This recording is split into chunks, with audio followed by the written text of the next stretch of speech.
Assalamu alaikum. Now we are going to study phospholipid synthesis के how phospholipids are synthesized.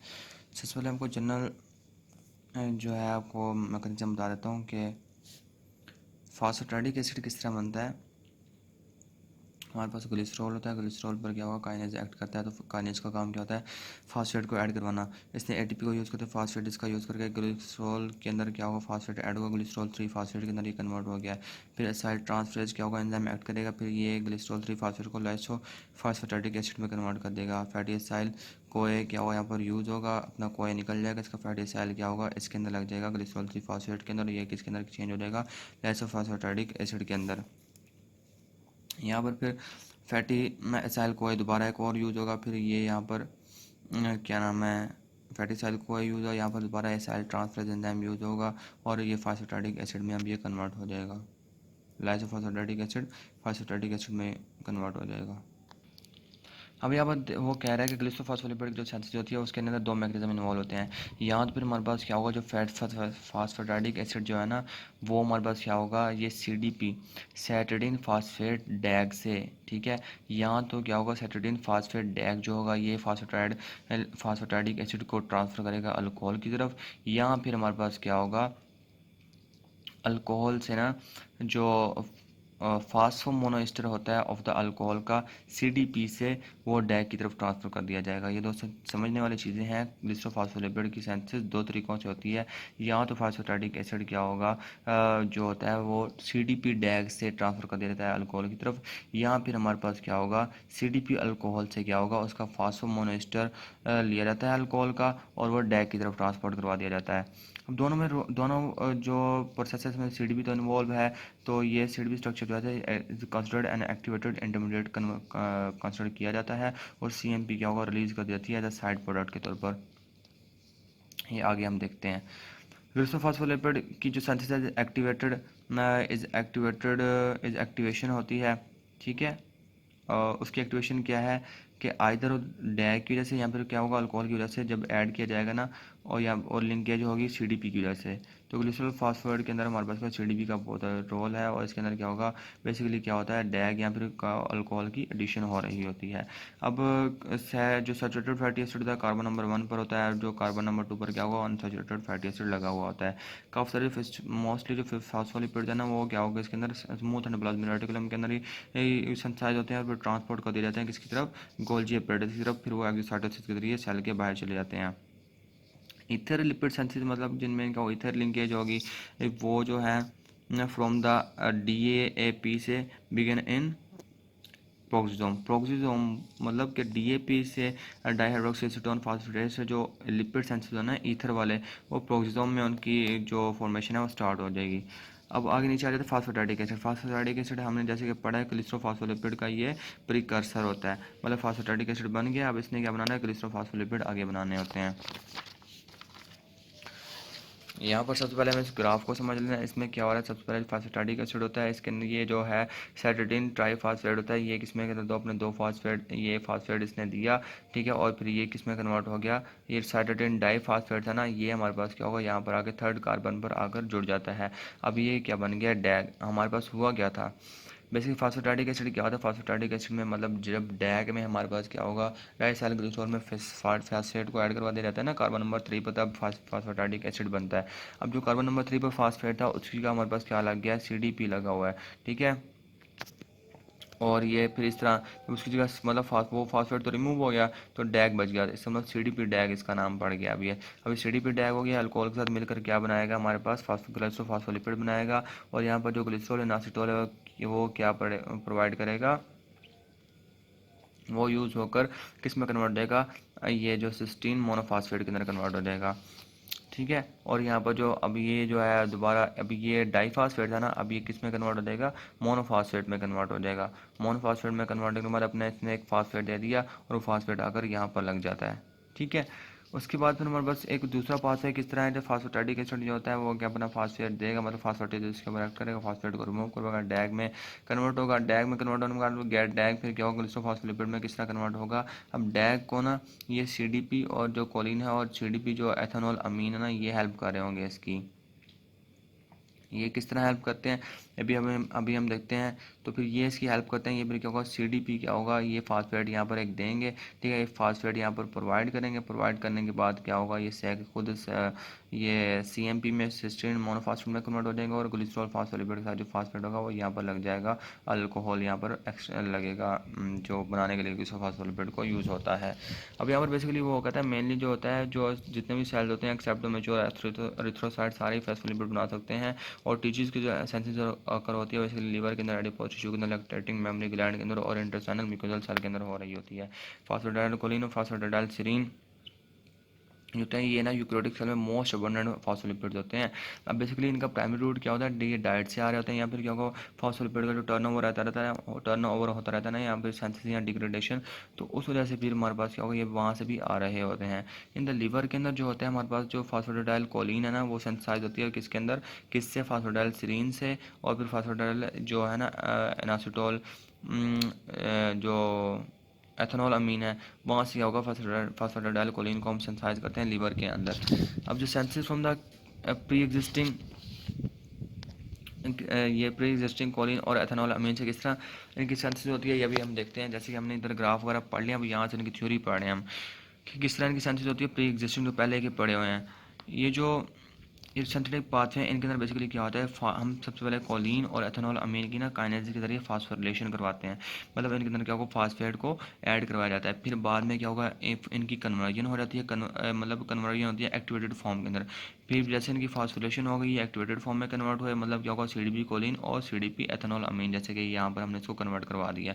अब CDP ethanol अमीन, अब जो कह रहा है कोलिन और जो हमारे पास का कोलिन फास्फेट और जो एथेनॉल फास्फेट क्या होगा, ट्रांसफर कर दिया जाएगा फ्रॉम द न्यूक्लियोटाइड से, leaving the cyclic AMP to the molecule of the DAG. अब उसने क्या कहा है कि जो ये जो बने हुए ना इन ये फास्फेट है ना, कोलिन फास्फेट और एथेनॉल अमाइन फास्फेट, ये जो होगा ये बेसिकली न्यूक्लियोटाइड में से ना ये जो है फास्फेट निकल के किस में कन्वर्ट हो जाएंगे, खुद साइक्लिक AMP में कन्वर्ट, सिस्टीन मोनोफास्फेट में कन्वर्ट हो जाएंगे।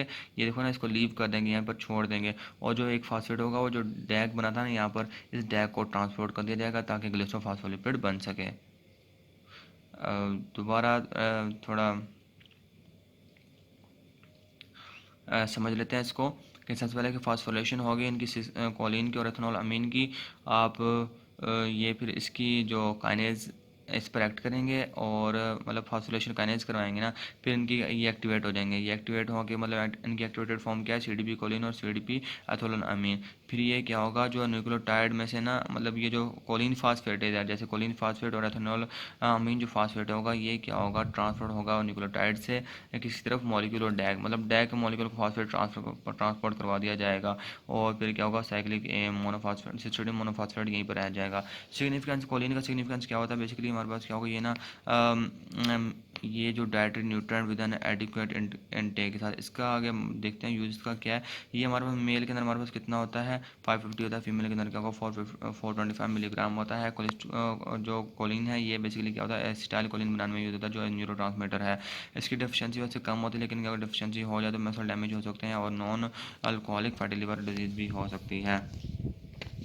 फास्फोडाइलकोलिन लंग सर्फेक्टेंट के अंदर किस तरह होता है, वो ये क्या है, जैसे हमारे पास क्या हो, लंग सर्फेक्टेंट का दूसरा नाम हमारे पास होता है डाईपैल्मिटाइल फास्फोडाइलकोलिन। क्या होगा, अब डाईपैल्मिटाइल फास्फोडाइलकोलिन कहाँ पर बनता है, ये बेसिकली बन रहा होता है न्यूमोसाइट्स के अंदर।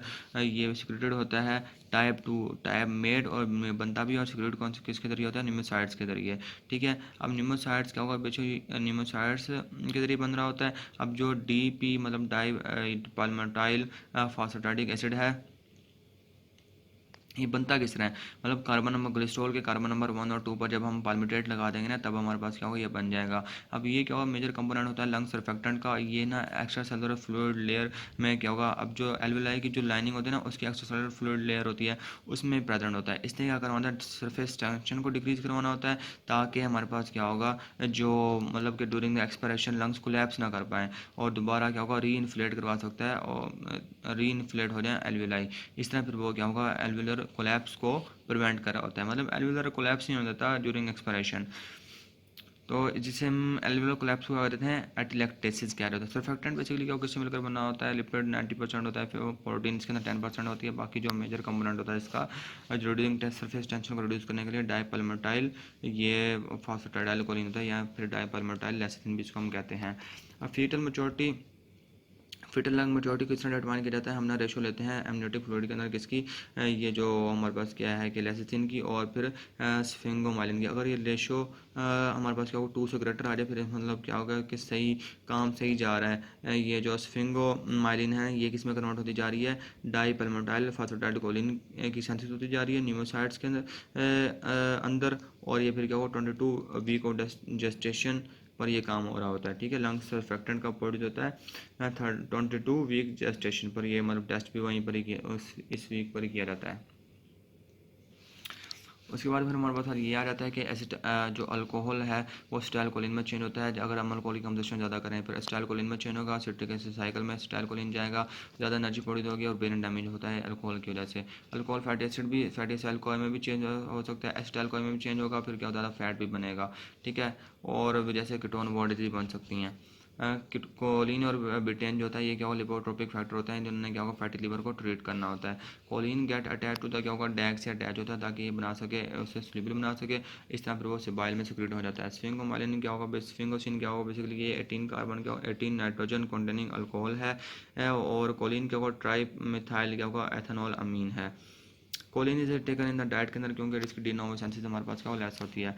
अब लंग मेच्योरिटी बेसिकली हमारे पास एक सिंड्रोम होता है रेस्पिरेटरी डिस्ट्रेस सिंड्रोम। बेसिकली ये प्री टर्म इन्फेंट्स के अंदर शरीर बच्चे होते हैं ना उनमें होता है, जो छोटे बच्चे होते हैं।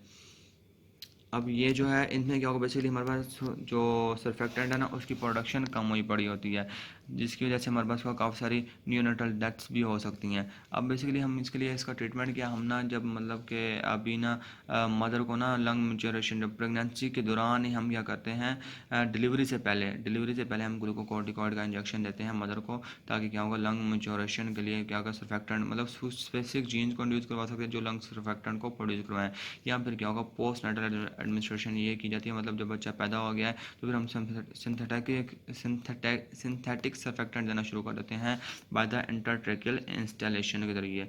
ठीक है, अब हमारे पास क्या होगा जो RDS होता है ना जो रेस्पिरेटरी डिस्ट्रेस सिंड्रोम होता है, ये बेसिकली क्यों होता है, क्योंकि एल्वियोलर डैमेज होता है, तो फिर क्या होगा एल्वियोलर डैमेज होता है, इसकी वजह से क्या होगा रेस्पिरेटरी डिस्ट्रेस सिंड्रोम होता है। एल्वियोलर डैमेज क्यों होता है, इन्फेक्शन हो गया, इंजरी हो गई या फिर एस्पिरेशन हो गई है, डेट काज। इसकी वजह से फिर क्या होता है फ्लूइड हमारे पास क्या अकोमोडेट होना जो होता है एल्वियोलाई के अंदर फ्लूइड अकोमोडेट हो जाता है, जिसकी वजह से हमारे पास जो कार्बन डाइऑक्साइड और जो ऑक्सीजन का एक्सचेंज नहीं हो पाता।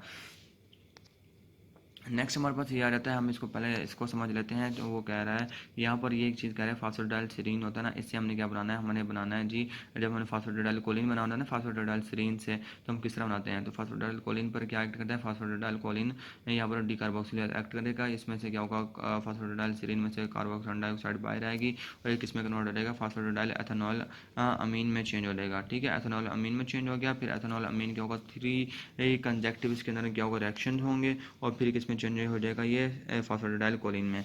और एक और इसका प्रोसेस ये है कि हमारे पास क्या होगा, जैसे अगर हमने फास्फोडाइल एथेनॉल अमीन से फास्फोडाइलसिरीन करना है ना प्रिपेयर, तो फिर बेस एक्सचेंज रिएक्शन होता है, फास्फोडाइल एथेनॉल अमीन सीरीन ट्रांसफरेज क्या होगा एंजाइम एक्ट करता है, फिर जो फास्फोडाइल एथेनॉल अमीन जो होता है ना इसमें जो एथेनॉल अमीन है ना उसकी क्या होगा फ्री सीरीन आके लग जाता है, इस तरह फिर फास्फोडाइल सीरीन हमारे पास प्रोड्यूस हो जाता है।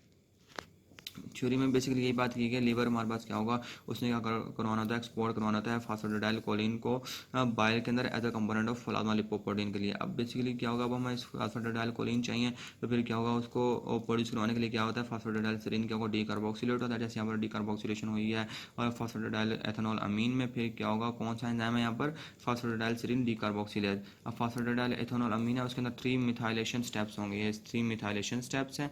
ठीक है, इनमें क्या होगा टू प्रोड्यूस करने के लिए ये फिर फास्फोडाइल कोलिन प्रोड्यूस हो जाएगा, ये देखें फास्फोडाइल कोलिन प्रोड्यूस हो गया। फिर ये हमारे पास फास्फोडाइल सीरीन से फास्फोडाइल मतलब फास्फोडाइल एथेनॉल अमीन से फास्फोडाइल सीरीन किस तरह बनता है। जो फास्फोडाइल सीरीन सिंथेसिस होती है मेमेलियन टिश्यू के अंदर वो कौन करवा रहा होता है, वो हमारे पास बेस एक्सचेंज रिएक्शन करवा रहा होता है, जिसमें क्या होगा, एथेनॉल जो होता है ना, फास्फेटोडाइल एथेनॉल अमीन का जो ये एथेनॉल अमीन है, ये बेसिकली क्या होगा, जो जो सीरीन पड़ी होती है ना, जैसे कि यहाँ पर फ्री सीरीन उसने शो की हुई है, तो इसके ज़रिए इससे एक्सचेंज हो जाता है। ये कौन करवा रहा है, बेस एक्सचेंज रिएक्शन हो रहा है, कौन इसको कैटालाइज करवा रहा है, ये फास्फेटोडाइल एथेनॉल अमीन सीरीन ट्रांसफरेज एंजाइम यहाँ पर यूज़ होता है। अब बेसिकली फास्फोडाइल सीरीन क्यों प्रोड्यूस करवा रहे हैं, क्योंकि हमारे पास क्या होगा, मेम्ब्रेन सेंसिस में क्या होगा, रिक्वायर होता है। अब फास्फोडाइल जो सीरीन है इस पर नेगेटिव चार्ज होता है, फास्फोडाइल कोलिन क्लॉटिंग में भी इन्वॉल्व होता है। So that's all for today, hope you enjoyed. बाकी इंशाल्लाह हम नेक्स्ट वीडियो में कवर करेंगे। अल्लाह हाफिज़।